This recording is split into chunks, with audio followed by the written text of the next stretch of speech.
আসসালামু আলাইকুম, কি অবস্থা সবার? আমি আর হৃদয় চলে আসলাম আজকে দাউদকান্দিতে অবস্থিত পুটিয়া থানায় আদমপুর গ্রামে। আমরা আজকে চলে আসলাম অপূর্ব প্লাবন ভূমি কেন্দ্রিক ট্যুরিজমে। বাংলাদেশে যেহেতু বিনোদন কেন্দ্র খুবই কম, আর আমাদের কুমিল্লার মাঝে দাউদকান্দি উপজেলাতে এই পার্কের মতো করে তৈরি করা হয়েছে। আর বাংলাদেশের একটা সমস্যা কি, যদি একটা কলা গাছ দাঁড় করে মানুষের কাছে পাবলিসিটি করে দেওয়া হয় এখানে পার্ক তৈরি করা হয়েছে, তাহলে এইটাও দেখতেও মানুষ যাবে। তো আমাদের ঘটনাটা হয়েছে সেম। তো পুটিয়াতে অনেক সুন্দর জায়গা আছে, এটা অনেকের মুখে মুখে আমরা শুনছি। তো সেই কারণে আমি আর হৃদয় অনেক আগ্রহ নিয়ে চলে গেলাম মোটরসাইকেল দাপিয়ে। সেখানে ঢুকার প্রবেশ করতে 20 টাকার টিকিট লাগে। তো দুইজনে দুইটা টিকিট কেটে ভিতরে ঢুকে তো আমি হতাশ হয়ে গেলাম। বাইরে থেকে দেখে অতটা ভালো লাগে নাই, আর ভিতরে ঢুকে আমি খুবই হতাশ হয়ে গেছি। বাইরে থেকে দেখে আমি মনে করছিলাম কি না কি, মনে হয় যে দুইটা টং দোকান বসে রাখছে এদিকে চাটা বিক্রি করে। আসলে ভিতরে ঢুকে দেখে এটা একটা রেস্টুরেন্টের মতো, ফিশারির উপরে রেস্টুরেন্টের মতো করে তৈরি করা হয়েছে। এখানে ছটপটি আর বিভিন্ন চাইনিজ খাবার বিক্রি করা হয়। তো হৃদয়কে বললাম যেহেতু 20 টাকা দিয়ে আমরা টিকিট কেটে ঢুকছি, তো চল একটু ঘুরে ঘাড়ে আসি আর দেখি এটার ভিতরে কি আছে এবং কি কি ফেসিলিটি পাওয়া যায় এটার মধ্যে। তো হৃদয় অনেক আগ্রহ নিয়ে ছবি তুলতেছে, এদিক সেদিক ক্যামেরা ঘুরাইতেছে, নিজের খুবই বড় একজন ব্লগার দাবি করতেছে। আর সেখানে গিয়ে আমরা মূলত দেখলাম যারা স্কুলের স্টুডেন্ট আছে তারাই বেশিরভাগ, যারা স্কুল কলেজে পড়ে তাদেরকেই বেশিরভাগ দেখলাম আমরা। এই যে আইলি তেল খরচ করে কি দেওয়ার লেগে আইছো? আসলে আমি জানতাম না কি আছে, এটা নতুন স্পট হয়েছে দেখার জন্য আইসি ভাই। আইলে যদি দেখি আমি আর কি করতে পারি। Next question। এখানে আসলে মূলত আসে কারা কারা? যা দেখতেছি কেবল, আমার তো ওইটা না। তো হৃদয়কে বললাম চল বন্ধু, আমরা যেহেতু 20 টাকা খরচ করে ঢুকে পড়ছি, আমরা একটু ঘুরে গাড়ি আসি আর দেখি কপত কপতিরা কি করতেছে চিপা চাপার ভিতরে।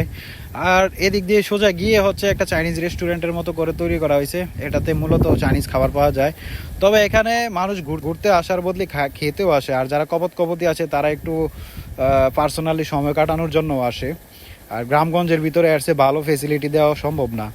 তো হৃদয়কে বললাম চল বন্ধু, যেহেতু 20 টাকা খরচে করে ফেলছি, আমরা একটু পুরাটা ঘুরে দেখি।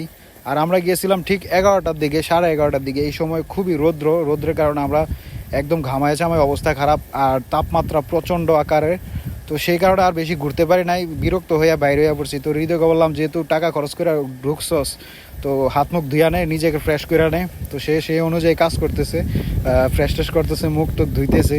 তো বললাম চল বন্ধু, ঘোরা তো শেষ আমাদের, আর ঘোরার তেমন কিছু নাই, দেখার কিছু নাই। ওই যে টেবিলের মধ্যে কপত কপতিরা বসে আছে, এদিক সেদিকে ক্যামেরাও করা যাচ্ছে না, পুরাটাও দেখানো যাচ্ছে না, ওরা কি না কি মাইন্ড করে। এই যে সামনে একটা কপত কপতি বসে রয়েছে। আসলে এটা রিভিউ আমি কিভাবে দেবো বুঝতে পারছি না। আর ফিশারির উপরে এই ঘরগুলো তৈরি করা হয়েছে অনেক টাকা খরচ করে, আর ব্যাড রিভিউ দিলে অনেক সমস্যা, তাই কারণে আর ব্যাড রিভিউ দিতে পারে নাই। আর পানির মধ্যে কিছু নৌকা টোকা ফালাই রাখছে, মানুষ এসে ছোট, বিশেষ করে ছোট বাচ্চারা এই নৌকাতে ওঠে। আর নাগরদোলা আছে, ছোট বাচ্চারা এই নাগরদোলাতে ওঠে। এবং এখানে রাইড আছে, কিছু বিভিন্ন রাইড আছে, বোট রাইড আছে, নাগরদোলা আছে, আর অল্প কিছু রাইড আছে। আর তেমন আহামরি তেমন কিছু নাই। যতটা আশা নিয়ে গেছিলাম, মনে করছিলাম গাঁও গ্রামের ভিতরে কি না কি করে বলছে, তো লোকমুখে শোনা আর কি। সেই কারণে আমরা 15-20 কিলোমিটার দূর থেকে গেছি। তো যাওয়ার পর আমরা খুবই হতাশ হলাম, হতাশায় দুজন এদিক সেদিক ঘুরি, কবি কবি চেহারা নিয়ে এদিকে তাকাই ওদিকে তাকাই, কিন্তু তেমন কিছু দেখতে পারি নাই। 2-3টা রাইড দেখলাম, ছোট বাচ্চারা রাইডে চড়তেছে, এই আর কি। আর তেমন বেশি নাই, তেমন কিছু নাই। এই যে নৌকাগুলো আছে, নৌকার মধ্যে ছোট বাচ্চারা রাইড করে বিকালবেলা, আর এই রাইডের প্রাইসগুলো তেমন বেশি না।